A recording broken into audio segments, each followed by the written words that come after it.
Hi everyone, it's Natalie here. So, it's been a few minutes since I actually got the Buddha Tarot, and I did want to go ahead and do a side-by-side. Something I'd said in my original video, still sipping coffee, it's early. Something I had said before in the previous video is that I thought for sure, that Robert Place had redone some things on these cards. I could not have been more wrong. He has not touched them. This is just how magnificent they really are. And I think it's also the difference, as you're going to see here, between borders and no borders. So as we flip through, or what am I saying, borders, no borders? I'm still drinking the coffee, you know what I'm saying? It's the difference between the black borders and the white borders. Yeah. So, you know, what we get with this is just, I think it's really very specific and kind of remarkable. So, I've had these, see, the publisher sent them to me on, I don't know, earlier in the month, at least 2 weeks ago. And you can already tell, as I'd said in the first video, that we've got marks. There's going to, you know, shuffling them or touching them or doing anything with them is it's just gonna create that. This is just how they are. You know, it is not the same as you know, purchasing one of the decks that Place has created and printed himself. At any rate, yeah. So what we're able to see with both the larger size and the black border is the way that the black outlines on each of the drawings really pops, and it makes it just makes the images so much crisper, clearer, more interesting visually, I think, than they would be otherwise. Yeah. Just my opinion there, but that is what I see for sure. There is a little difference you can tell here in the shading too. Let's see, how close can we get? Pretty close, yeah. So you can see that on the white images, or the white bordered images, when they were produced initially, they're, you know, these are where I see the biggest differences. They clearly had to darken the images slightly. There's also more of a blue tone, which we'll start to see at some point. I don't notice it so much in a card like this one. But yeah, there's more of a blue-purple tone to the cards in the second edition, or in the Schiffer edition, than there is in the Llewellyn edition from 20 years ago. I mean, it's just so beautiful. Yeah, and then, you know, we don't see it so much here, really, but you can, where am I here? There we go. You can see the difference between these two colors, like this kind of almost purpley color and the more blue. You know, I'm not sure how well it's going to come across on camera, but you can see it in some of the cards, you know, later on. Oops, I need to be consistent with what I'm doing here. There we go. I put both decks back in order so I could make the video. Here we go. It's really apparent here. I'm hoping that the camera is going to pick that up. It's not, I don't know. It's very obvious to me that on the newer Justice card, it is more of a purple, and on the older Justice card, it's more of a blue. Yeah. And just, you know, the reds are a little, I don't know. Anyway, color works together in ways that is not easily and immediately explained sometimes. There's a lot to it. At any rate, yeah, the sky here in this one, you know, the old man and the sadhu, you can see that, you know. And in some of them, there's just very little difference, you know, to the naked eye. But the larger size I find to be advantageous Oh, wow. Yeah, see how, look how green. You can see how green the sick man is, or the suffering man in the original versus, you know, he looks kind of yellow. He's very jaundiced and kind of yellowy green, versus this one, which is a little pinker somehow.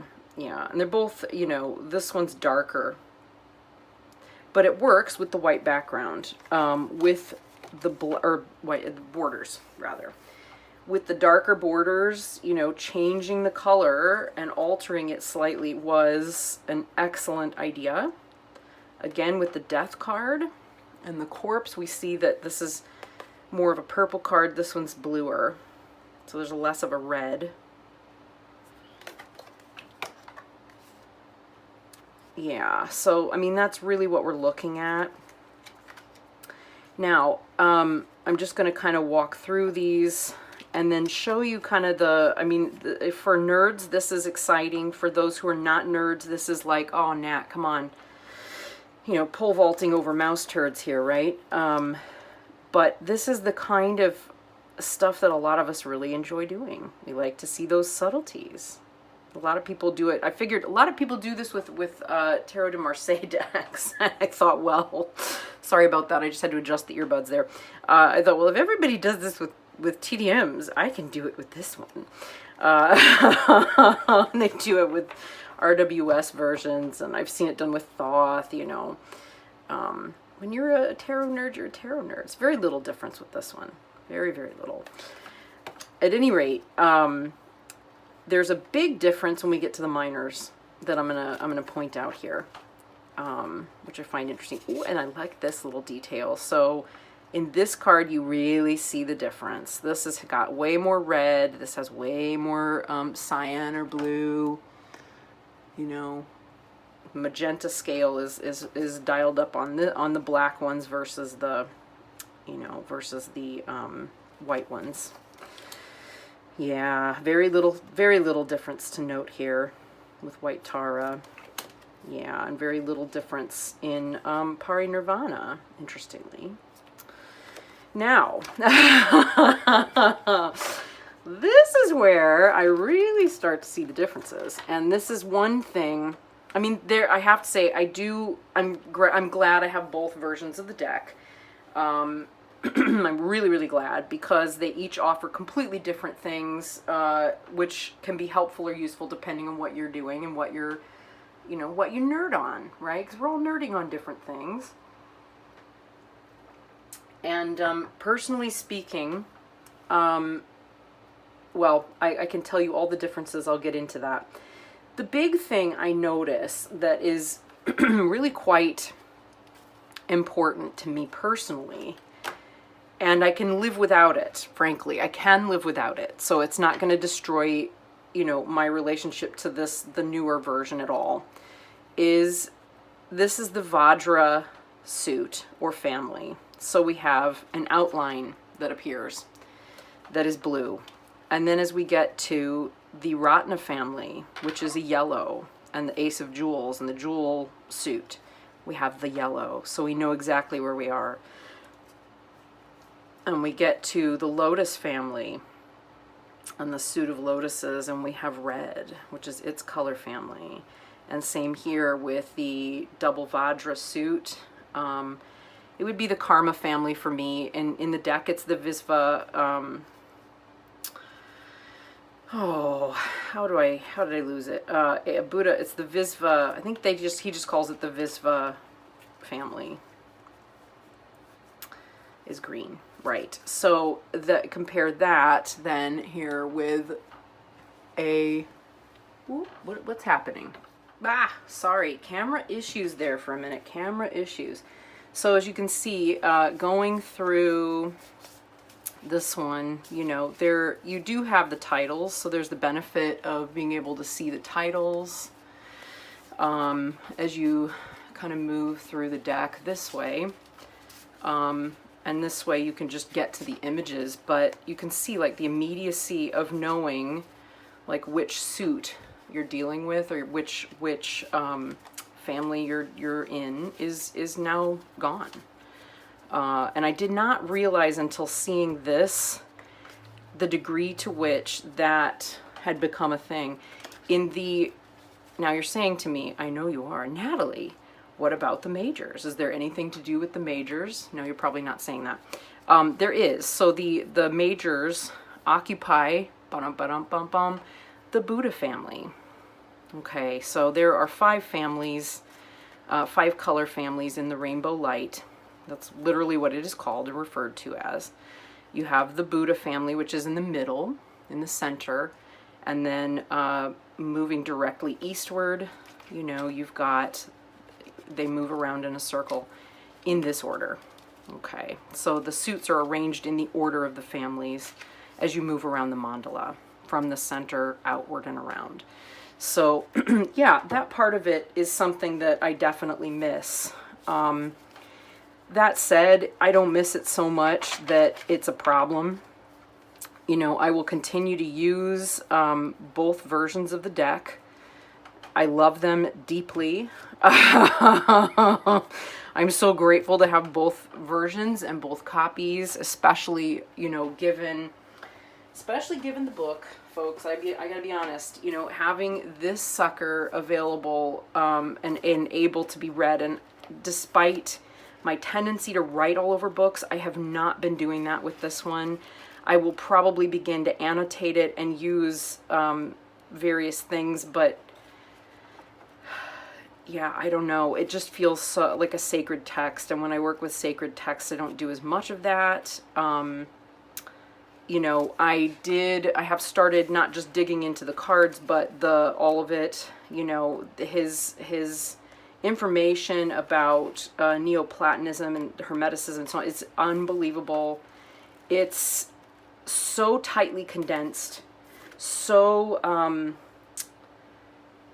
it's like wading through really thick molasses, because it's so packed full of you know, not sweetness, but just nutrients. It's nutritious, it's nutritional, if you can believe that. It's honestly, it's a lot more tightly condensed, it feels to me, than reading one of his other books. In fact, let me go get that one real quick. So another version, I gotta just move my decks here real quick, of one of his books that I really love. Some of you may know this one or have it already, obviously, is the Tarot Magic, Alchemy, Hermeticism, and Neoplatonism, 2nd edition. You may have the 1st edition for all I know. It is really remarkable. It's beautifully done. This is like an RM Place advertisement, really, isn't it? I have become a huge fan of his work. I will say, I not just fan, but like I deeply appreciate the effort and work he's put into everything. You know, his chapters on, you know, there's a lot. I haven't done a comparison of the text yet, but it feels like this one, with all of the imagery and so forth, really knows how to stretch out some of the information in ways that makes it a little bit more contextually digestible. I think that's a reasonable way to put it. I'm not sure if that makes sense, but you know, there's so much in there that he packs tightly in here with less to kind of fluff it out. It's almost like he assumes you would know a certain amount of this already, and so each sentence is packed with information in such a way that you sort of have to stop and break it all down to really take it in properly. Still having the coffee.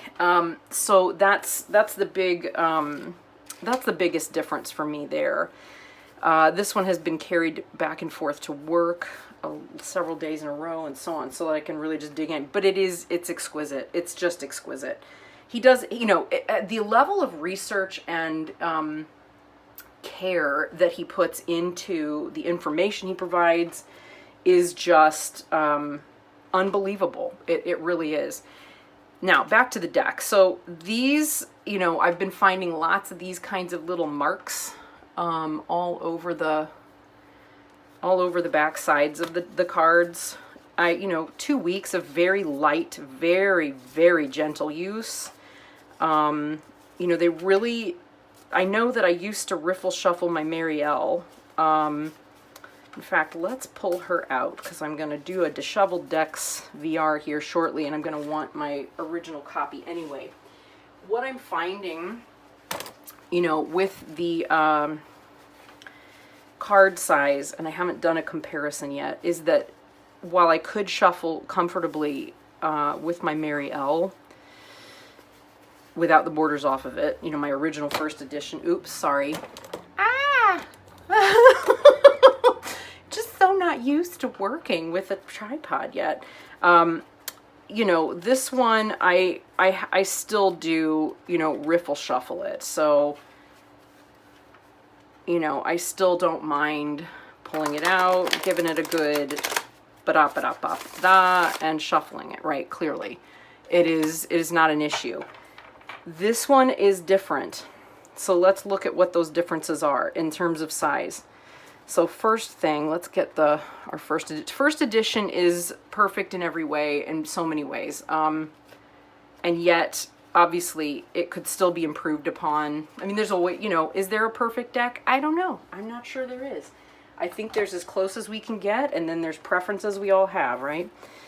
I just am generally more flexible about those than I think some people have less flexibility around those parameters. So this, let's just see here. This, I'm sure, yeah. That's kind of what I suspected. So it is just about the same length.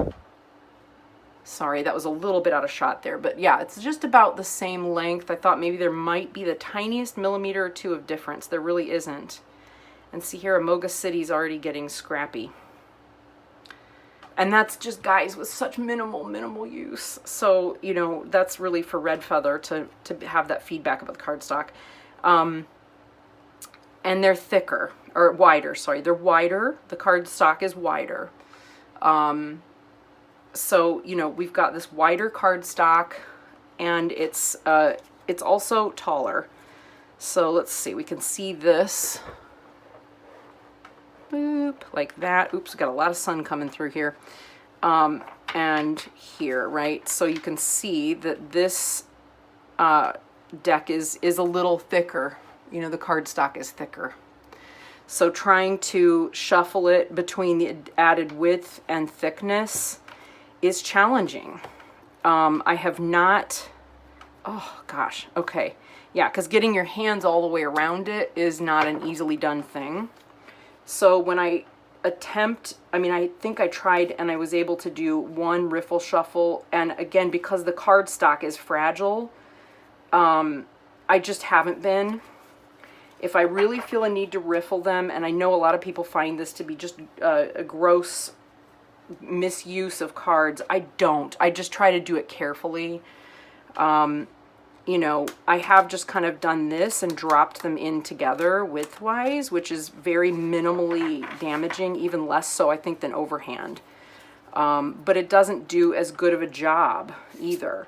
So mostly what I've been doing, oh, geez, is trying to overhand shuffle the deck. This isn't just my clumsiness here, or the clumsiness of the cards. It's having to work around the old, let's see if I can find a better way to do this, the tripod feet. In fact, we could zoom out so you can see what I'm trying to say, or yeah, like what this experience is. There we go. See, now you can see where the tripod feet are. So if I'm trying to reach in between them to shuffle, you know, this and pull things together, it's a little harder to do, especially if I want to do an overhand. So yeah, like overhand, I've figured it out. My muscle memory has already figured it out. Yeah. Let's see if it's easier to do this way, reaching in front of it. Yeah, it will be. So yeah, this is the best we get, you know, for overhand. Where you like, that was just dropping the cards. If you're pulling them, you know, obviously that's a little bit gentler. You know, when you shuffle and pull the cards with your thumb from the bottom. They're very slippery. They do smell delicious. Oh, they smell so good. That's something I didn't do in the unboxing. I normally like to sniff my cards, but they do smell delicious. I mean, there's nothing not to like. I don't mind my cards chipping and so forth. Like, that's going to happen. Okay, see also, nothing is permanent. You know, impermanence surrounds us. That was an admonition we had every day when I was a Zen practitioner. Wake up and do your prostrations, and then, you know, impermanence surrounds us. Great is the matter of birth and death. So, you know, they're a material object. They're impermanent. They're not going to wear well. And I'll probably continue to update around that. You'll see it because I'll be using these a lot and doing videos with them and so on. But yeah, that's, ta-da, that's going to be part of it. Let's zoom back in because it's just so weird. Okay, yeah, here we go. Whoops, I zoomed in too close. Still getting used to the whole doodah here. So yeah, so there we are. That's really it. That's about the basis of it, everybody. Yeah, that's a side by side. What I find, I mean, this deck, the older one, the Llewellyn one, I have had, I don't know, since mid-2020, August 2020, something like that. And as you can see, very easily riffled, shuffled, very comfortable. You know, it's good old-fashioned Llewellyn cardstock that everybody complained about. Oh, it's so bad, it's so cheap, it's so awful. But guys, you know, here's the thing. Say what you will, you can do a lot with this. I mean, you can really kick the, not that you would, but I mean, you can shuffle it to pieces and it's gonna be fine. There we go. So as you go through, you see like, oh, okay, you can see where the majors are and you see when you're in the minors. And oops, there goes an earbud. And you see the minors and you see which ones are which. Right? And that was a nice facet. Especially if you do, you know, these are great for a, you know, the general reading opening of the key, right? They've got all of the Hermetic esoteric associations combined. It's two things I love deeply. It's tarot and Hermeticism, and alchemical, you know, almost Rosicrucian associations, combined with, you know, with Buddha, with and not just any, you know, not limited to one version of Buddha, but historical, Mahayana and Vajrayana. You know, all of the good is in here. All of the good is in here. So, yeah. I mean, one way you can see which suits you're in versus not, I'm just seeing now, is because all of the minors just have the light clear background, which I just really started to pick up. Whereas, obviously with the majors, you know, these are still not shuffled that well. With the majors, you can't, you see the color, right? The color background. So here's the, is it Ethany who does it this way, I think, with the corners. Now, you'll see why this kind of, maybe it's just because I suck at it. Oh, it's not easy. I probably just need more practice at doing it. Here's a comparison I just thought of, because it's right here. Here's my Ravenous Dracone from Schiffer. I think they're the same cardstock.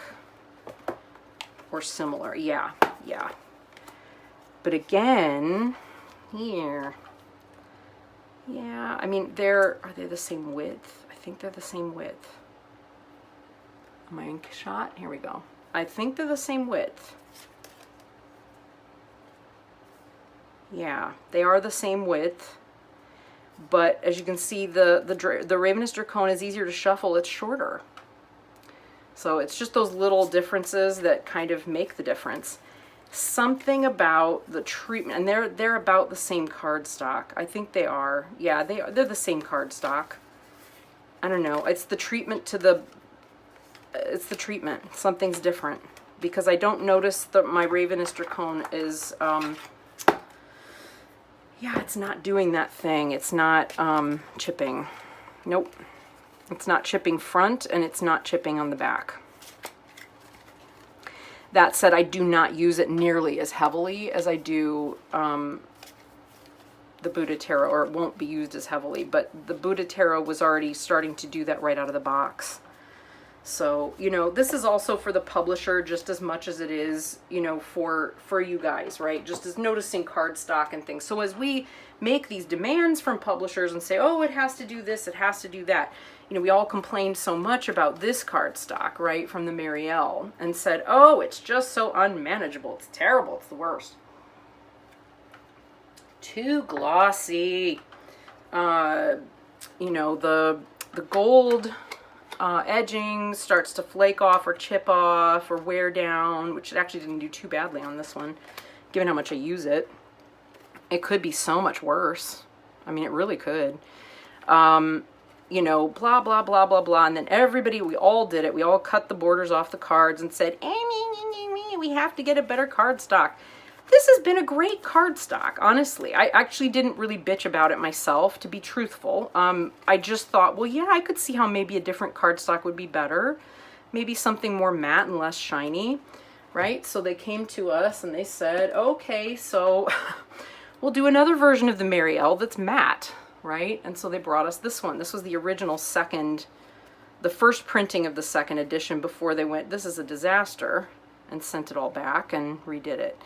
And you know, despite the chipping and the wearing down, this was originally a beautiful black edging, all the way around. And I mean, this is my, see, also disheveled decks, right? This is the one I read on the lines with. I mean, it has put up with a couple of years, what, 2019, 20, 21, 22, what, 3-4 years of really heavy abuse and shuffling constantly throughout the day. And I still have not switched over to the silver gilded second printing of the second edition, because now they're super fluffy and comfortable to shuffle. So I'll put that in the next video. But yeah, so this, just a word about cardstock there. So, you know, friends from Schiffer, like, as you're hearing about this, just, you know, take it with a grain of salt. This is the fickleness of our community. Everybody has different ideas about what they think is the best. And we all have that. Now, would it be better to take the deck mod friends, you know, would it be better to modify these somehow? Like maybe take, you know, the tops and the bottoms off of the deck, say, for the borders. Well, you could do that without destroying the images on the back.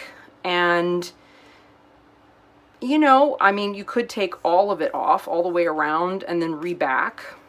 You know, whatever people are into. I know there's a lot of people that really get into that. So I would be curious to know if anybody does that and then puts a video out and you've seen this, please let me know and send me a link to your video, or just mention that you've got one on your channel and I'll go click on it and find it. Because I'm curious, you know, I'm really curious. And I also don't notice people doing as many deck mods as they once did. I certainly don't. I just don't, you know, I'm not sitting at home and I don't have the time to do that.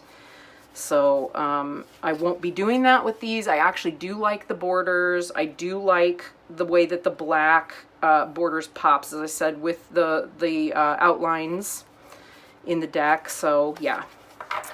Okay, friends, so there we go. That's the cardstock / printing methods and, you know, differences between original and new and so forth. Enthusiastic rant. How do you like that? And it's still out of shot because I'm still trying to figure this out. But there we are. I love it. It doesn't matter. I just love it. It's going to be very, very disheveled and well used by the time I'm done with it, and that is just fine. That is just fine. I kind of love and appreciate when that happens. But we'll be able to compare too, like, well, I've had it for this many months and I do this and here's what happens. That said too, I've been really, obviously, you can tell, now that I have the new book, I'm deep diving and really getting into what the differences are perhaps that's something I should do before we go. You know, what are the differences between the newer book and, or, you know, not that it's not new. There isn't even a difference really in the book at this point. And in fact, let's move the cards out of the way to do this. There's not really any updates to the publishing. I honestly think that place is just that much, can we see it? Is that too close, or is that too far out? I don't know, I can't tell. Tripod issues, here we go. Yeah, we could. Sorry about the tripod in shot there. Yeah, I think he's just that anal retentive, honestly, in a good way. And I should say detail oriented about his text, about how he annotates it, about his use of sources. There's just not really anything to update, to be truthful. The bibliography is marvelous.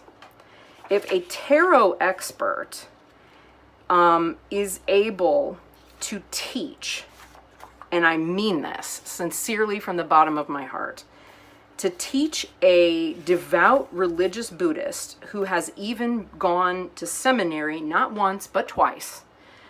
Unfortunately, those of you who may not know, neither of those seminaries were a good fit for me personally, and I left both of them. One has since fallen apart since the main teacher passed away. The other one, the main teacher stepped down, and there's now a fight within the Sangha over how to run things. It's very sad. But anyway, if he's got something to teach me about Buddhism because of his own research and profound understanding of what he's looking at, he is a remarkable, remarkable teacher. And I am so humbled, honestly, by reading his work, reading his ideas. There may be things that I come up with later where I think, I'm not sure about that. I guarantee that if I go back to his sources, or go back to just looking that, investigating that further, I will find that he has a good reason for why he chose to say what he said. And that is just the way that he operates. And he does it with his art, through his artwork, and he does it through his research. That is just what he is. That is how he is, and that is how he works. Now, in this book, the little white book that came with the Llewellyn is so good, and yet you just find you want more. Here we go. I opened right to the page. So the Chariot gives us just this tiny little paragraph here. Versus in here we get, the story, starts with the story related to the Buddha's journey. Then we get some commentary that's to do with just historical TDM decks. And then we get the divination. And that is usually what falls in line most closely, where did it go? With what we find in the LWB. Here we go. Yeah, so we get, this usually has just been made a little bit more succinct, and pithy rather than what's here. But it's not by much. Okay, so you get just a little bit of all of it, and it's not a big difference. So what do we say? In here it says the Chariot represents travel, safety, protection, and discipline. In Siddhartha's story, because he used it to visit the city, we see that it also represents curiosity, investigation, and the triumph of virtue. In its simplest interpretation, this card represents movement. The card or cards to the right will depict the destination. So he does read directionally with these, right? Which I already knew, and I love, because that gives you immediate divination. If you've read with a TDM deck, this is... I hope Masha, if you're watching, I really hope you get this one, and I can't wait to hear about it. So yeah, then we get here for divination, very similarly, we get the Chariot is said to represent travel, safety, protection, and discipline. In Siddhartha's story, we see that it also represents curiosity, investigation, and the triumph of virtue. As expressed in the quotation from Socrates above, Investigation and the desire to improve gives meaning to life. In its simplest interpretation, this card represents movement. The card or cards to the right will depict the destination. So it's very similar to that, but then here what we get is we get all of the background. Similarly, when we get to, you know, the pips or the minors, we get a very similar discussion, right? So the Three of Jewels is pretty tight and succinct. Let's look at that one. So in here he writes, the 3 is the number of creativity. On this card, an artist draws a Buddha with a pen and ink. He's working on an icon that is part of an established tradition. This card represents creative work, art, and concentrated study or focus. It also represents having both spiritual and material support in this work. In Buddhism, art is the gateway to the inner truth, and the artist both heals and instructs with his or her work. Through carefully constructed mandalas, the artist manifests the true spiritual world and provides a map of the psyche that can be used as a guide in meditation. By learning to create precisely proportioned Buddhas, the artist manifests the spiritual essence of each Buddha and each pose. This is a magical act. Now, that is an example of one where I really learned something. You know, I really learned something. Whether it comes from Buddhism or whether it comes, I'm suspecting, from Robert M. Place's own art practice, I don't know. I've never personally been instructed to draw Buddhas. That's just not been on my path yet. I suspect as I dive more deeply into the Tara Mandala tradition, because art is such an important facet of Tibetan Buddhism, that will change. But that was really, when you look at his artwork over and over again, that you see that level of symmetry and balance in his work. And I would imagine that, you know, through drawing someone like Amitabha or Moga Siddhi over and over and over again. Where's our Moga Siddhi? This deck has made me want to connect more with a Moga Siddhi, interestingly. Yeah, I mean, it is clear he has learned something about that from the practice. So, yeah. So there we go, friends. There we go. It's made me curious about drawing, because I say that I'm someone who cannot draw. I know I can. It is unpracticed, even though my vision of things is not. You know, my ability to take them in is practiced. It's not as naive and unpracticed as my hand. But as Monica Bodirski will tell you, get into your hands. I've been repeating that in my mind over and over and over again lately, because I need to do more of it. At any rate, yeah, all of the spreads in here are also in the back here. I mean, I think it's just clear that this is a remarkable book. He provides an excellent glossary, and of course, as any academic would, there are notes, right, for each thing. The glossary is exceptional. You know, what if you're thinking to yourself, you know, what is an asura, right? What does that mean?